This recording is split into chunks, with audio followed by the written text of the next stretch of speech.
Hello friends, प्रथम easy maths में आपका स्वागत है। ये हमारा पार्ट 5 है ट्रिग्नोमेट्री का क्लास 10th। और आज हम लोग एक्सरसाइज 8.1 का क्वेश्चन नंबर 9 करेंगे। अच्छा, सेशन स्टार्ट करने के पहले आप लोगों से रिक्वेस्ट है कि अगर आपको पसंद आता है वीडियो तो उसको लाइक, सब्सक्राइब और शेयर जरूर कर दीजिएगा और बेल आइकन को दबा दीजिएगा, जिससे कि मेरे नेक्स्ट वीडियो का नोटिफिकेशन आपको मिल जाए। ओके, तो चलिए स्टार्ट करते हैं। Question number 9, in A B C right angle triangle at B.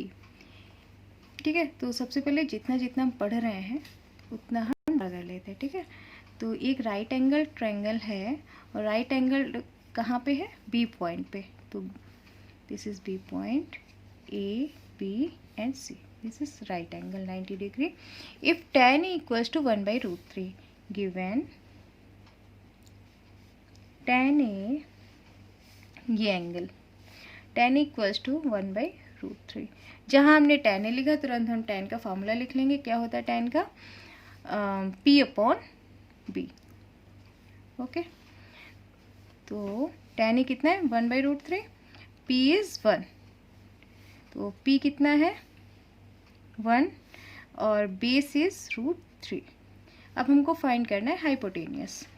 फिर वही हाइपोटेनियस फाइंड करने के लिए हम क्या करेंगे? हमें पता है जब भी राइट एंगल ट्रायंगल होता है और उसकी तीसरी साइड हमको पता करनी होती है तो हम पाइथागोरस थ्योरम लगाते हैं। So in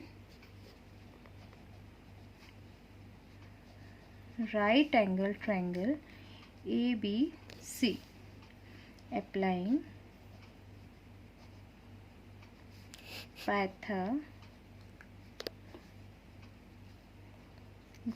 theorem. What is Pythagoras theorem? H square equals to B square plus B square. Hypotenuse square equals to base square plus perpendicular square. Hypotenuse is AC. AC square equals to base is √3. √3 square plus P is 1. 1 square. AC square equals to √3 cancelled out by square 3 plus 1 equals to 4। Square root लेंगे, A C equals to √4 यानी 2। तो हमारा ए सी 2। अब जो भी पूछा जा रहा है वो हम फाइंड कर लेते हैं। ये फर्स्ट पार्ट या तो डायरेक्ट ही यहाँ पे लिख लेते हैं, sign A cos C plus cos A sign C. Sign ए क्या होता है? हम पहले अपना एंगल देखेंगे। ठीक है, तो साइन ए क्या होगा? P upon H। ठीक है, तो इस एंगल के लिए P क्या हो जाएगा? इस एंगल के सामने की साइड P होगी, है ना? तो क्या हो जाएगा? P अपॉन H यानी कि BC upon AC। BC upon AC। अगर आपको डायरेक्ट नहीं समझ में आ रहे तो साइन ए अलग फाइंड कर लो, कॉस सी अलग, ये सारी वैल्यूज़ फाइंड करके उसके बाद इसे पुट कर दो। Cos C is base upon hypo, लेकिन कॉस सी एंगल ये रहेगा तो इसके लिए बेस क्या होगा? जिसमें ये एंगल जिस साइड में बन रहा है, यानी कि इसके लिए हमारा बेस हो जाएगा BC। ठीक है, यही बात समझने की है। एंगल C है तो इसके लिए बेस क्या होगा? जिस साइड में ये एंगल बन रहा है। ठीक है, तो ये दो साइड से एंगल बन रहा है, एक हाइपो से और एक इस वाली साइड से। तो 90 के सामने वाला तो हाइपो हो गया, बची कौन सी साइड? ये वाली। तो ये वाली साइड होगी सी एंगल के लिए बेस। तो बेस क्या हो जाएगा? BC। और फार्मूला होता है कॉस का base upon hypotenuse. Hypotenuse is AC plus cos से। अब इसकी बात हो रही है, ठीक है, तो जब इसकी बात हो रही है इस एंगल के लिए और कॉस है यानी बेस अपॉन हाइपो, तो इस एंगल के लिए बेस क्या होगा? AB और hypo is AC into sine C. अब इस वाले एंगल की बात कर रहे हैं तो साइन सी में होता है परपेंडिकुलर अपॉन हाइपो। तो सी एंगल के लिए परपेंडिकुलर क्या होगा? इस एंगल के सामने की साइड यानी AB upon AC।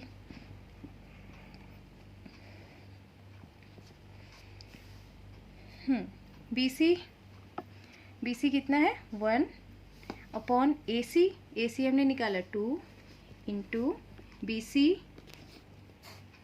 BC 1/2 plus AB is √3 and AC is 2 into AB is √3 and AC is 2. Multiply कर दो, numerator into numerator 1, 2 into 2 4 plus √3 into √3 3 हो गया, क्योंकि √3 का स्क्वायर हो गया, स्क्वायर कैंसिल हो गया, और 2 इंटू 2 4, तो 1/4 प्लस 3/4 कितना हो जाएगा 4/4 इक्वल्स टू 1. तो इसका आंसर क्या आ गया, ये 1. Next part. अच्छा, अगर ऐसे आपको क्लियर नहीं हो रहा है तो इसके सेकेंड पार्ट में हम अलग अलग फाइंड करके बता कर देते हैं. सबसे पहले हम फाइंड कर लेते हैं cos A. ठीक है, तो cos A क्या होगा, B/H. cos A is B/H. तो यहाँ पे B क्या होगा, AB and H is AC. AB क्या है, √3/AC निकाला था हमने 2. ये हो गया. अब हमको किसकी ज़रूरत है, cos A के साथ हम यहीं पे sin A भी निकाल लेते हैं, एक ही एंगल की चीज़ है. sin A इज B/H और A के लिए परपेंडिकुलर होगा BC. क्यों होगा, जिस एंगल की बात करते हैं उसके सामने की साइड होती है परपेंडिकुलर और उससे लगी हुई साइड होती है बेस. ठीक है, तो sin A इज P/H और एंगल A के लिए P होगा BC. BC/H is AC. BC कितना है 1 एंड AC इज 2, 1/2. अब हम फाइंड करते हैं cos C. C एंगल वाला जो हमें ज़रूरत है, cos C क्या हो जाएगा, B/H. एंगल C के लिए बेस क्या होगा, BC. ठीक है, ये हो गया cos C एंगल के लिए बेस हो गया BC और हाइपो इज AC. BC है 1 और हाइपो है 2. और हमें फाइंड करना है sin C. sin C होता है P/H और C एंगल C के लिए P होगा AB. AB/AC. AB है √3 एंड AC है 2. अब ये सारी वैल्यूज़ हम पुट कर देंगे. Putting these values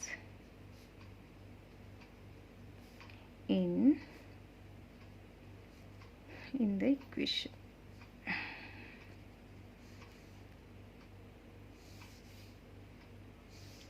cos C minus sin A sin C. cos C 1/2 minus sin A. cos A कितना था, √3/2, cos C 1/2 और sin A 1/2 और sin C √3/2.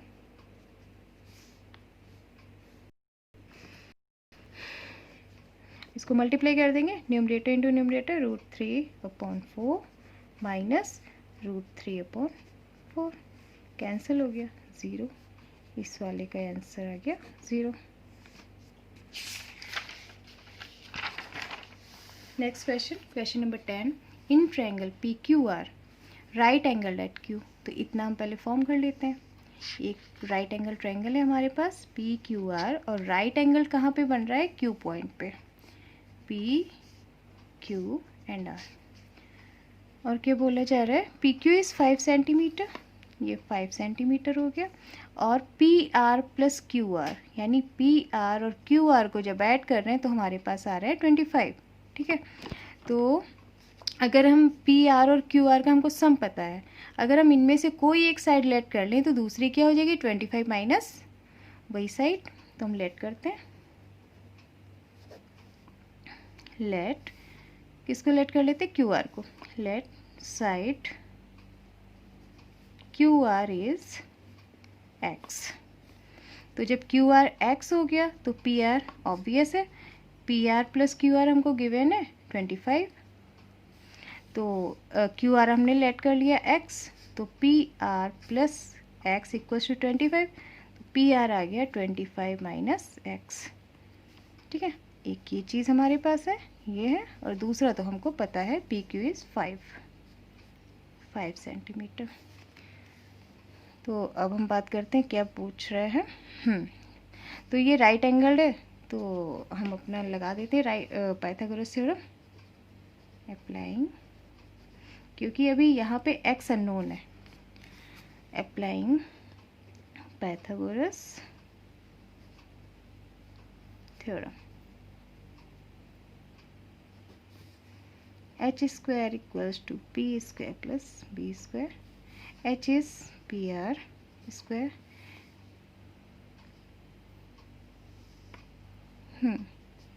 h हो गया ये, ठीक है, p q r square base p q square, pr, हाँ pr कितना था 25 माइनस एक्स का स्क्वायर, एंड क्यू आर कितना था, हमने लेट किया था x plus P Q is 5। यहाँ पे हम कौन सा फार्मूला लगाएंगे, जो भी फार्मूला हम यूज़ करते हैं उसको यहाँ ब्रैकेट में लिख देना चाहिए, a माइनस बी का होल स्क्वायर। ये a है, ये b है, तो a माइनस बी का होल स्क्वायर क्या होता है, a square plus B square minus 2ab। इसमें अप्लाई करते हैं, यानी 25 का square plus X square minus 2 into 25 यानी 50x plus X square plus 25 का square 625 plus X square minus 50x X square plus 25। अब सबको एक साइड ले आते हैं, या फिर कांस्टेंट हमको उधर रख देते हैं, X square minus 50x, X square इधर आ गया 25 माइनस 625, ये cancel, minus 50x equals to minus 600, तो 0 0 कैंसिल, और 60/5 यानी कितना आ गया 12। x हमारे पास आ गया 12, यानी कि जो हमने क्यू आर लेट किया था, इसलिए क्यू आर कितना है 12 सेंटीमीटर है, तो पी आर अपने आप ही क्या हो जाएगा 25 माइनस 12 यानी कि 13 सेंटीमीटर, और पी क्यू हमारे पास 5 था। अब हर चीज़ हम फाइंड कर लेंगे। इसके जो क्या क्या फाइंड करना है, determine the values of sine P, cos P and tan P.